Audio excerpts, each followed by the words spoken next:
for the data for that. It says meeting, recording, and process. I think it started. Yeah. We're good. Yeah, okay, please. Okay. Thank you, Marta. Thank you, everyone. Thank you for inviting me. I just worked on this paper at the Institute of Philosophy in Prague, and so I just wanted to give credit to them because they gave me the opportunity to write it. So even though my fellowship ended in September, so there. So a little outline of what I'm going to do. And as I said earlier in the comments, I'm going to rehash some things, but just I'm going to be brief, as brief as possible. So basically, I'll just give a little introduction. Then I'm going to talk a little bit about tracking theories of mental representation. Then say some things in relation to that about occasional and reliable misrepresentation. And then I'm going to go to the things about color vision and the evolution of human vision to get to the point about why we reliably misrepresent colors. And that's basically it. So I'll just start with these numbers too, and you can see the slides where I am when I'm saying things. So I came to this topic from the perspective of color irrealism because I'm a color fictionalist. And oftentimes I argue against color realist accounts of color. And so a lot of the times they invoke tracking theories of color to motivate color realism. And more recently, Alex Byrne and David Hilbert published a paper that basically uses this idea to motivate a version of color realism. And so basically everyone, tracking theorists, color realists, everyone wants to account for color misrepresentation. And so the question is, can they do that? And I'm going to focus on tracking theories as opposed to color realism, but I just wanted to mention where I'm coming from. So recently, Angela Mendelovici argued that tracking theories can account for some type of misrepresentation that she calls occasional misrepresentation, but they can't account for what she calls reliable misrepresentation. And my goal in this paper is to basically argue that color representation is actually an actual case of reliable representation. And if that conclusion is true, then that presents a threat both to color realists who rely on tracking theories and to tracking theories themselves. So let me just say a few things, introductory things. So, and specifically about a couple of things about the paper and the tracking theories. So what I'm going to do is I'm going to talk about two of the most relevant theories of mental representation. There are different theories, but I'm just going to keep it short and just focus on those two because those are the most prevalent ones within the color realism discussion. And then I'm going to distinguish between occasional and reliable misrepresentation. And the goal is to argue for a negative thesis as well as a positive thesis. And so the negative thesis is that the current evidence and empirical evidence indicates that the function of color vision is not to detect colors or to do what the tracking theories take color vision to do. And the positive thesis is basically to say that the current evidence indicates that reliable color misrepresentation can be explained without reference to any properties at all, which again, tracking theories and color realists rely on. So the two theories I want to mention are both involve similar things. So that basically tracking theories of mental representation say that states of mind represent aspects of the world by tracking, in some sense, external objects and properties that they're about. And so I'm going to focus on properties, but the same can be said about objects. And so what they do is they say there's a privileged relation between mental representations, which they take to be the vehicles that are physical realized states that have some content, and the properties that have the content, and that's understood in terms of aboutness. So my mental representation of a tomato is about the tomato, and my mental representation of a red thing is about the redness. So that's how they use the terminology. So So this privileged relation, I'm sorry. So this privileged relation holds between representational vehicles and properties in the world in circumstances in which the tokenings of a representation is either useful, adaptive, involves some sufficiently strong causal connection, and so forth. And all that will depend on what kind of tracking theory of mental representation someone is going to accept. And again, I'm not going to talk about all of those, but just a couple. So, and I'm going to follow the terminology by Mentelovici about the circumstances in question here, in which the tokenings of a representation is useful, adaptive, etc. I'm going to call those content endowing conditions. So on one theory that has to do with optimal functioning, the tracking theories of mental representation say that content endowing conditions are basically conditions of optimal functioning. So the idea here is that these are conditions in which the tokenings of that result from optimal functioning of the system is such that the role is to aid in the bearer's survival or flourishing. So when I come across a red tomato, the idea here is that my visual system is functioning properly or optimally if I perceive it as red, but it doesn't function optimally if I don't perceive it as red. And so color vision's optimal functioning is supposed to be explained in terms of the fact that it aids survival. So if I can see the tomato as red, I know that it's ripe. But if I see the tomato as green, I know that it's not ripe, and that helps me survive and flourish. And so here the example on the slide is about red strawberries are edible, and so green strawberries are not. So color vision performs optimally if it accurately represents ripe strawberries as red and unripe strawberries as green. And so the color properties are part of the content of accurate representations of ripe or unripe fruit. And so other tracking theorists prefer to not talk about optimal function, but to talk about teleological design functions. And so here the content endowing conditions are design functions, and these are conditions in which the tokenings of a representation have given our ancestors an evolutionary advantage, which is also going to be understood in terms of survival and flourishing, but it's a little, the direction is a little different. And so here, color vision was designed through evolution and natural selection to detect colors. And that detection of colors allowed our ancestors to survive and flourish. And so, spotting fruit is one of those things that, it helps us do color vision by detecting these colors. Same idea here. So all of these theories, the tracking representation, tracking theories of mental representation, have to account for misrepresentation, but they have difficulty doing that. And so the older problem due to Fodor is the disjunction problem. And so this comes up because if a representation represents whatever causes its tokens, and it could be not causation necessarily, it could be some other way, but the most common one is the causation route. But if a representation represents whatever causes its contents, then it seems that it can never misrepresent because anything that causes any of its tokens is going to automatically be part of its content.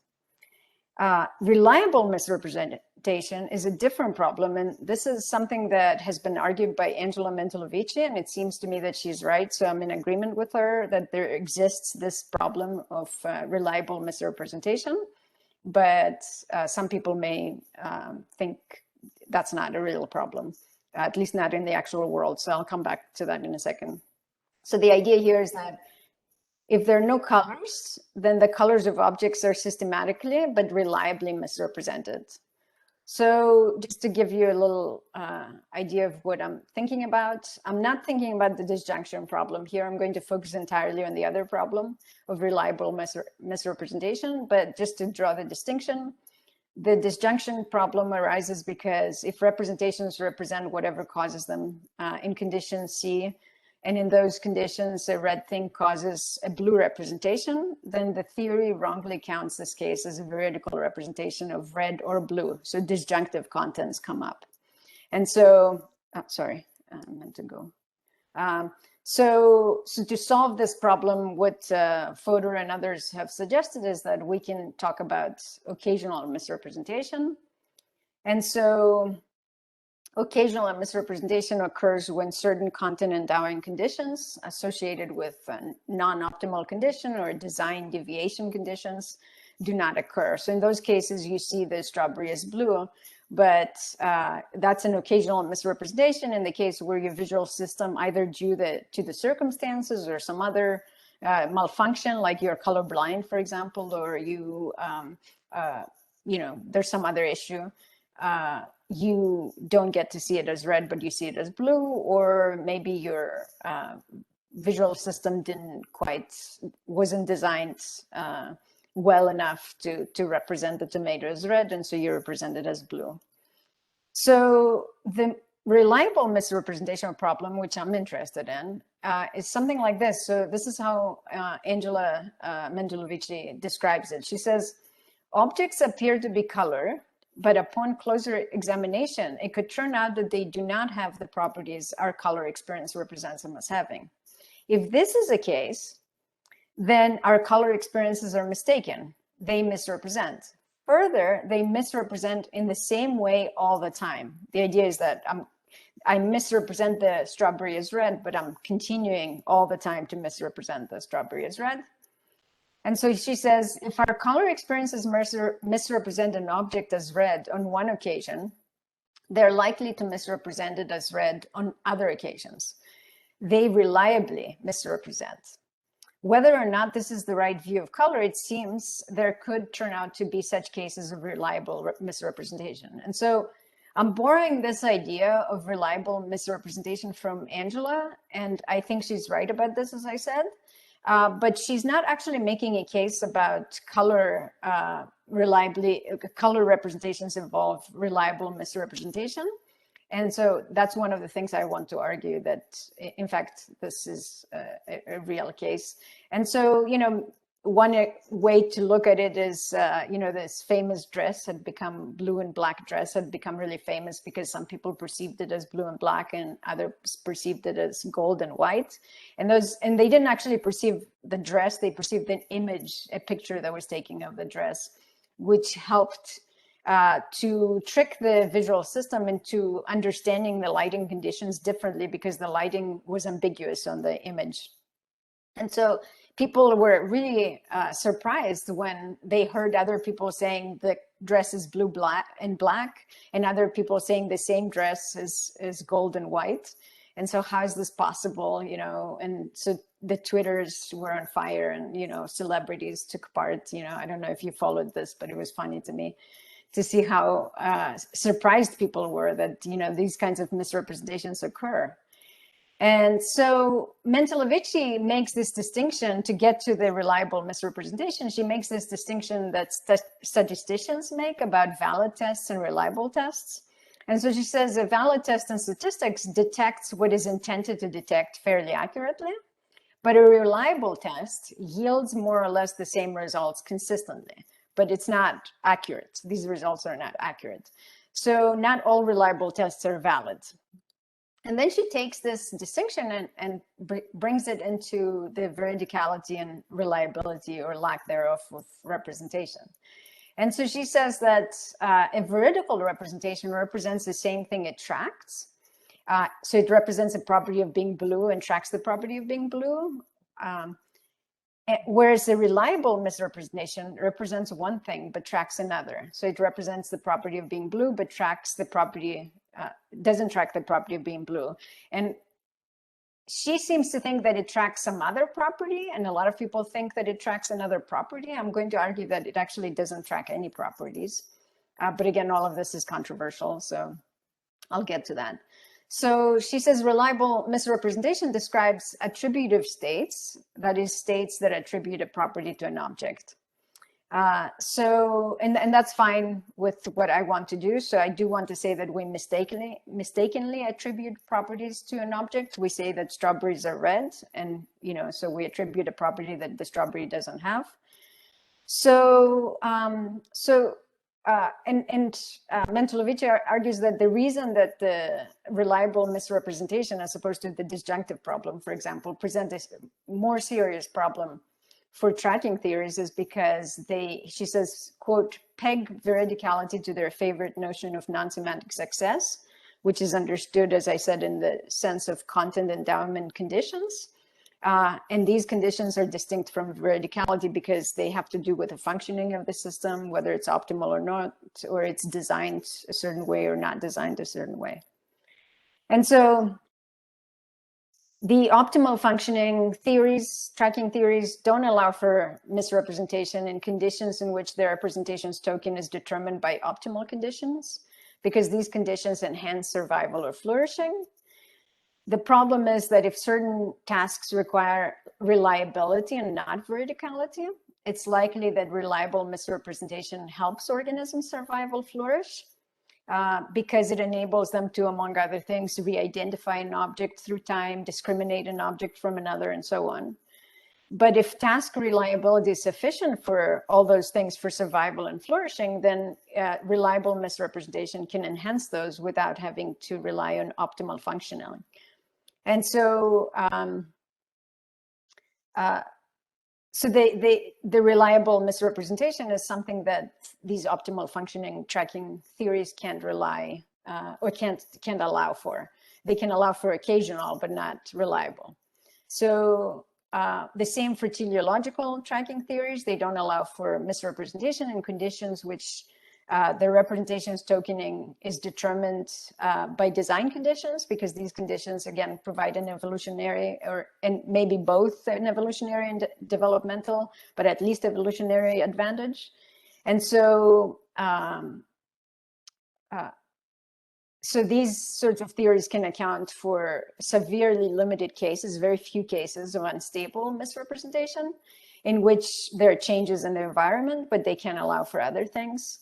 And so again, if certain tasks require reliability as opposed to veridicality, then again, you can have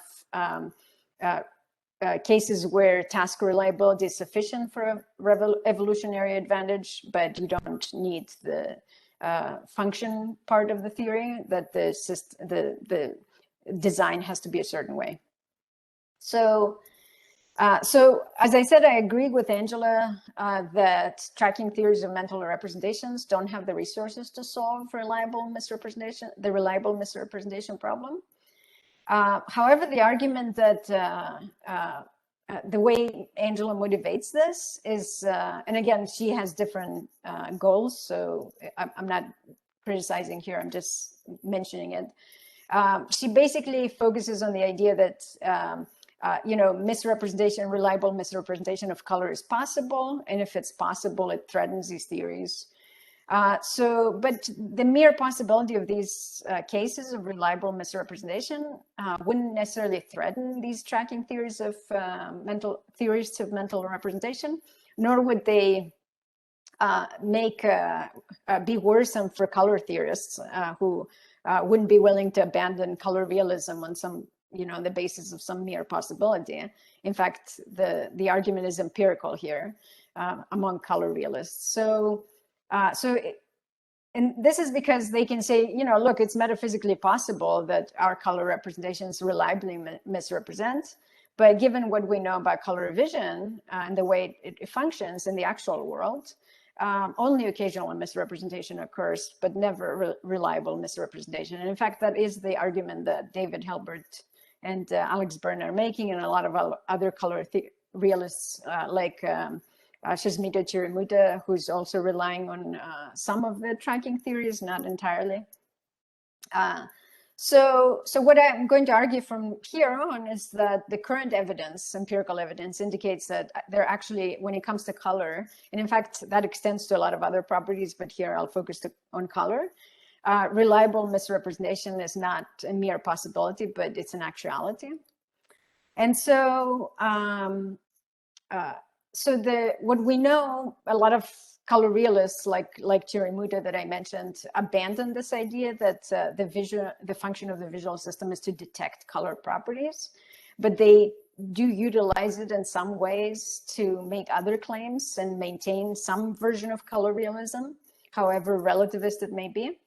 And so here the assumption that the function of the color vision is to track colors, whether you take it to mean optimality or design, is based on the prevailing view of the photoreceptors, the cones and the rods in the visual system as participating in color and achromatic vision respectively. And so Kathleen Akins has published quite a bit on this topic, and I think her work is brilliant in the way that she dispels these sorts of assumptions. And so what I'm going to take from her is that the proper understanding of human vision shows that the cones and the rods are highly effective partners whose combined informational properties are, and by properties, I don't mean the color properties or the light properties necessarily. We'll see in a minute what I mean, are greater than the properties of each component, giving rise to perception like color, lightness, darkness, and so on.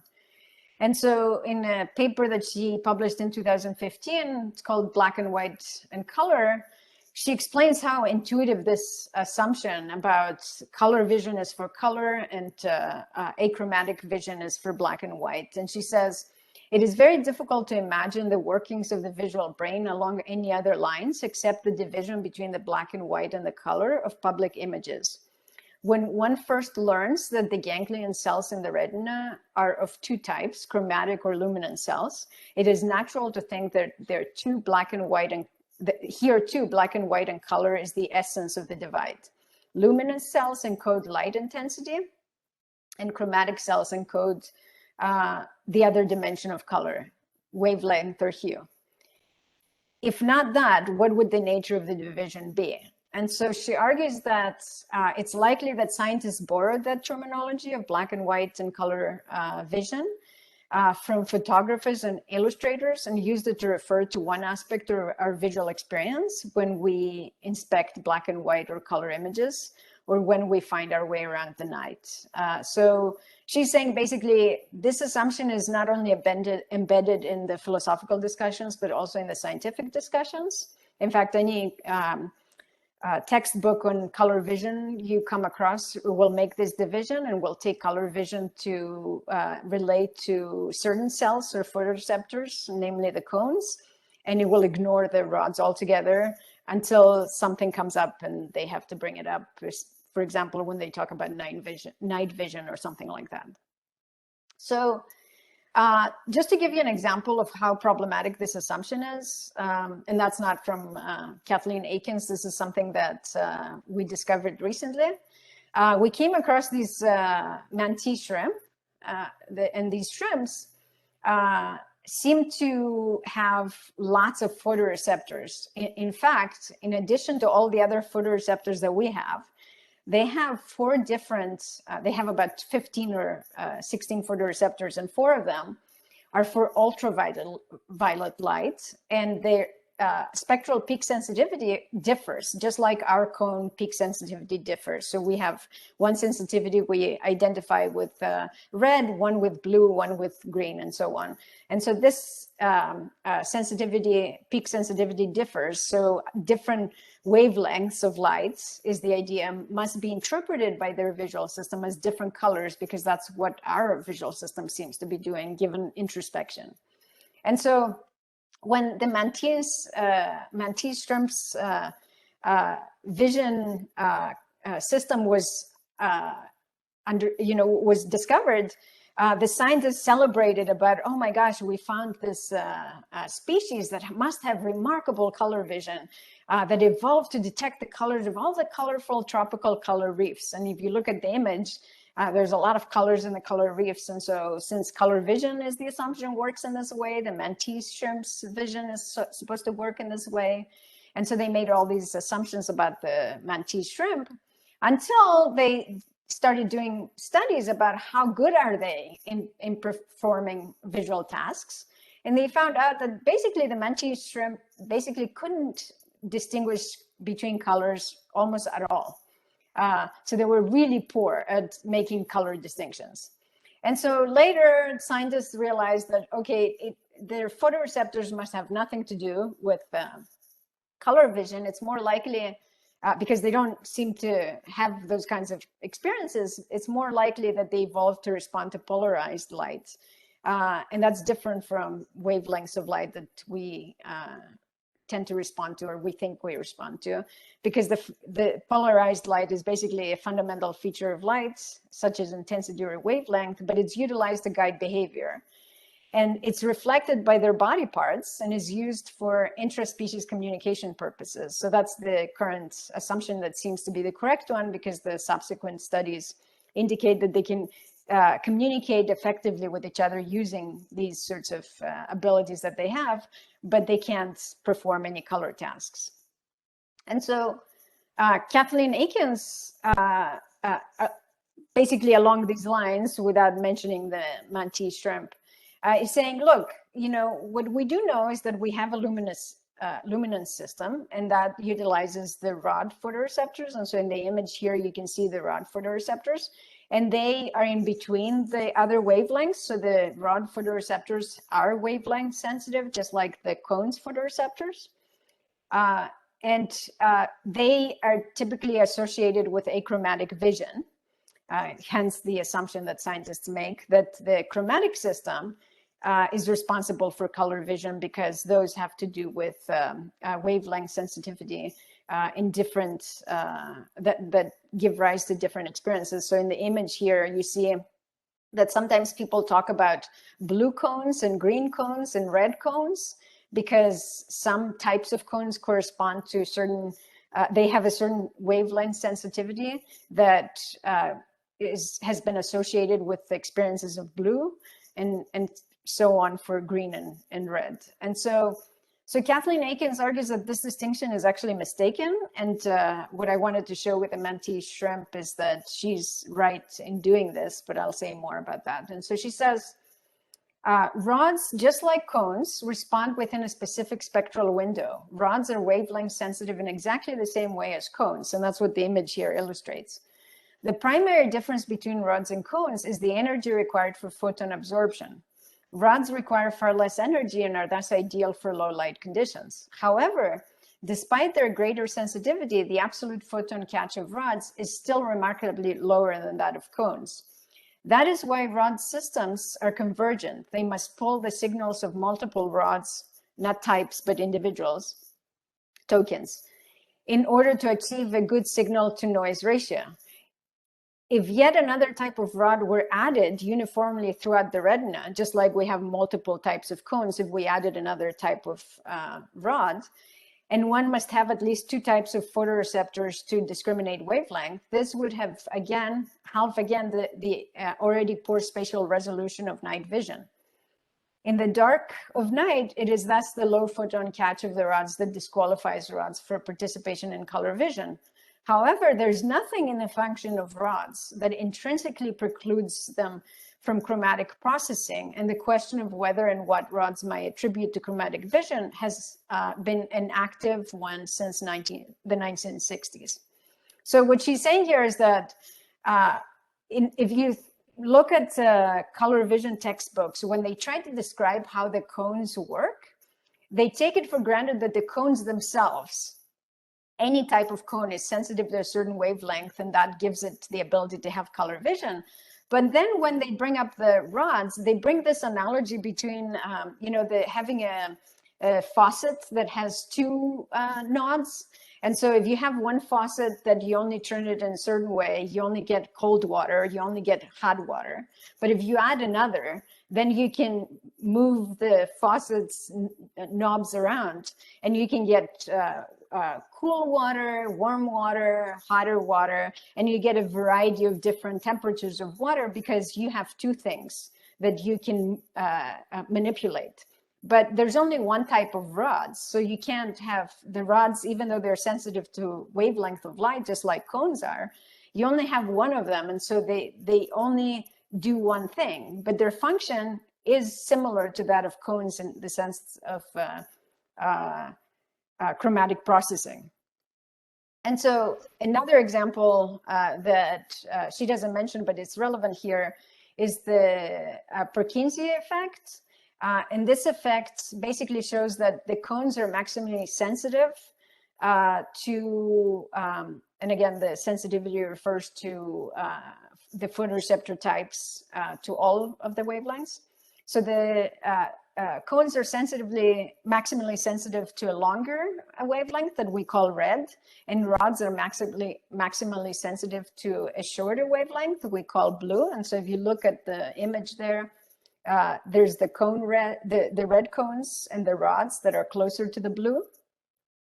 And so what happens in the Perkinsia effect is that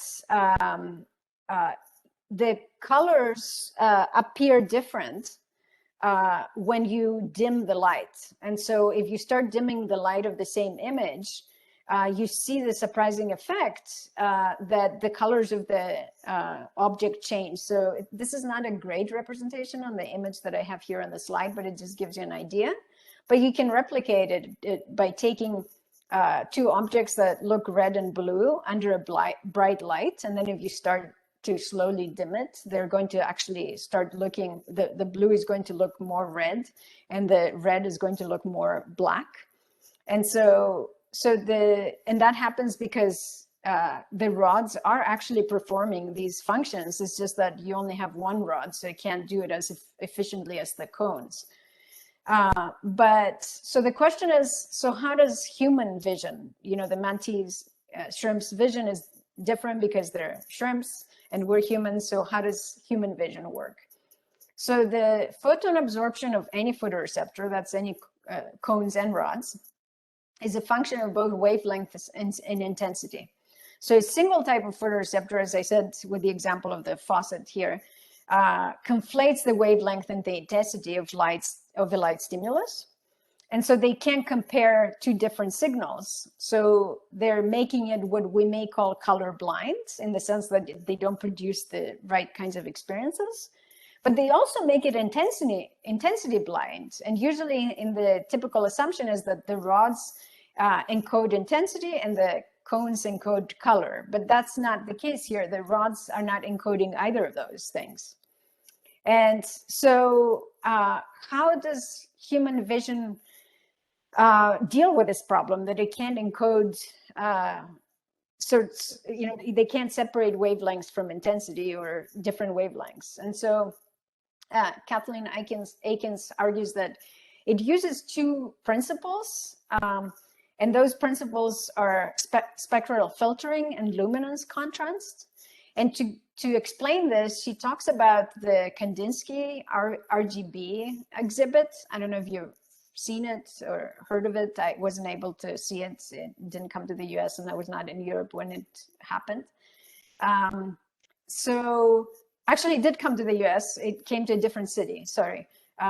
So Aiken says basically, if you look at this Karnofsky RGB exhibit, it's basically an image that's a variety of images that are superimposed, and different images, the imposed images are made from different pigments of ink.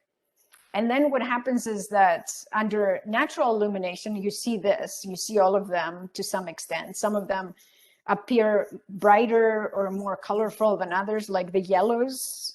It's hard to see what the yellows represent, what sorts of objects the yellows represent, but the reds are obvious to see and the blues are obvious to see.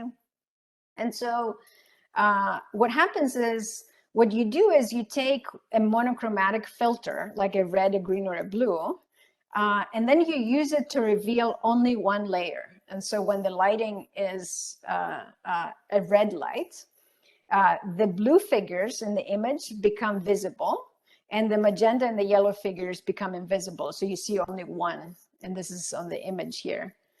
So similarly, when you have a blue light, almost all the figures are visible, but the yellows appear to be black. So you see the yellows more than you see them in any other situation. And under a green light, the red figures are visible, but appear black, and the yellow are less visible. And so spectral filtering is something like this. Depending on the light that something is illuminated with, your cones and your rods are trying to figure out how to interpret the image. And the goal here is visibility. And so she says that, what matters is visibility as opposed to veridicality. And so the visual system in these cases reliably misrepresents by representing one thing but tracking another. And this reliable misrepresentation describes these states that I mentioned about, these attributive states that attribute properties to objects. And so we experience the octopus in the image here as dark or light, black under one illumination, or red under another, or it's rendered invisible under a third illumination. And so what this exhibit shows is that the visual system uses a spectral filtering to track luminous contrast, not color properties of objects. And that's how it handles those kinds of situations of changes in illumination. And so luminous contrast, it has to do with the intensity of light. And it's basically, it has to do with differences between adjacent surfaces. So it's not the object itself that matters, it's the context. So how is the object and the background are related? And so the RBG exhibit, the luminance contrast can be enhanced or diminished by combining each filtering light source with the mirrorless ink pigments. So you combine blue luminance and blue ink, and you combine red and so on. And so as a result of what color a figure is going to appear to have, for someone like us who is a trichromat, has three types of cones, will depend on which monochromatic light source is used to eliminate the exhibit. And so Akins argues that these effects, the spectral filtering and luminance contrast that are used here in this exhibit, mirror the principles used by human vision. And that's really what happens in most cases. We just don't notice it. But now the question is, why does the visual system have to rely on principles that mirror spectral filtering and luminance contrast effects? Why not track color properties, as most people want to say? Well, the short answer here is that the properties of light, so all these properties that color realists and tracking theorists want to invoke, that reach the retina from any source, are conflated in the retinal image. And is known in the psychological and vision science literature as the inverse problem. Philosophers sometimes call it the disambiguation problem. Different terms, but it's the same problem. And so in this problem, the inverse problem is not limited to color. It extends to all sorts of things. So they've done a lot of studies on size, distance, depth, and the same sort of situation occurs here. So one hypothesis is that the visual system uses approximations of well-defined information processing tasks to disambiguate the illumination from the spectral reflectance of the image. And so that's what Bayesian decision theories are supposed to be doing. They're used to formalize what Hemsworth called unconscious inferences, which are thought to be used by the visual system to construct color representations. And Bayesian models have been fairly successful in a variety of contexts, but they're not super successful in other contexts. And part of the problem is that unlike computer systems or artificial systems, biological visual systems cannot acquire the kind of information that Bayesian modeling demands. And that's why Bayesian modelings require an ideal observer. So they abstract, it's not some individual, it's some ideal observer. And then they try to figure out how to calculate the priors and the likelihoods of a reflectance and so on to get to what experience you're going to have if we have all these probabilities in place. So, but studies have shown that that's not quite effective in most cases, as I said, not just with color, but also with size and other sorts of properties. And one of the examples here is color contrast. I forgot to put an image here, but that's a good example. So the same target looks to have one color under one background, but a different color under a different background. And they can look radically different. So one could be red and the other could be blue. So completely different color categories in some cases. Another approach, which I think is the right approach here and comes from Dale Purves and his collaborators, is that the visual system is not relying on any properties, the illumination or wavelength and any of those. What it does, as they say, is that through trial and error, these biological visual systems learn to rely on the recurring scale invariant patterns. And these patterns are patterns that remain unchanged when scales of length, energy, and other variables are multiplied by a common factor. And in doing that, they represent a universality. So when they rely on these scale invariant patterns, they do so to rank color experiences. So basically what they're saying is that the visual system relies on a biological feedback loop that progressively organizes both ordinal in terms of lighter, darker, larger, smaller, and non-ordinal, so color experience, experience of direction, and so on. And these are visual qualities as opposed to properties of objects, over useful ranges according to the relative frequency of pattern occurrence and feedback from behavior. So, and this is how they explain this. They say, understanding this strategy of the visual system is straightforward. So I'm quoting them here. Imagine a population of primitive organisms whose behavior is dictated by rudimentary collections of photoreceptors and associated neural connections.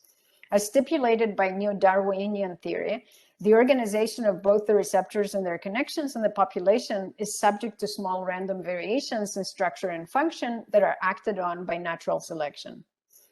Based on interactions with the environment, variations of pre-neural and neural configurations that promote survival tend to be passed down to future generations. As a result, the ranks of visual qualities an agent perceives over some evolved range, darker, lighter, largest, smaller, faster, slower, and so on, reflect biological utility rather than the physically measured properties of objects and conditions in the world. In short, the role of perceptual states is not to reveal the physical world, but to promote useful behaviors. In this scheme, the world is simply the arena in which the utility of perceptions and other behavioral responses pertinent to survival and reproduction is tested, with feedback from the environment acting as the driving force that gradually instantiates the needed circuitry. So one quick observation here, even though they're invoking design conditions, they're not invoking design conditions in the way that the tracking theories are invoking design conditions. They're not saying the visual system was designed to track certain properties. In fact, they're saying the opposite. The visual system is a biological system, and so it cannot track properties because those are conflated in the retina. And so it has to find some other way, some other mechanisms to do that. And to do that, it uses contrast, and it uses the luminance contrast and the spectral filtering that, or at least similar effects to do that. So, so if that hypothesis is correct, which the evidence seems to suggest that it is, then biological visual systems, as Akins also argues, prize reliability over veridicality because they lack the ability to veridically estimate color properties or any other properties. And so we can say that color representations are reliable, even though they're not veridical, because they correspond to the relative frequency of the occurrence of, say, a strawberry or a blueberry in a given context in relation to all other instances of strawberries or blueberries experienced throughout our evolutionary and perhaps developmental history.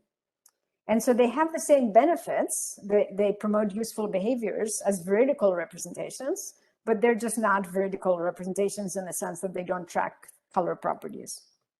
And so in conclusion, the tracking theories of mental representation mistakenly assume that the visual system's function is to accurately recover light properties, whatever those may be that we can identify with color properties. And of course, color realists who rely on those mechanisms are presenting realist color theories that are problematic. And what the evidence instead indicates from all this is that understanding color vision requires a prior understanding of the crucial role, both the collaboration between the cones and the rods and the context play in solving the inverse problem. And the fact that biological visual systems, unlike any other non-biological system, don't have the ability to estimate physical stimuli. So they have to rely or learn to rely on this hypothesis on the frequency of stimulus parameters in relation to all other instances of those parameters experienced in the past. And that's done through trial and error during evolution and development of the species and the individual, respectively. And that's basically it.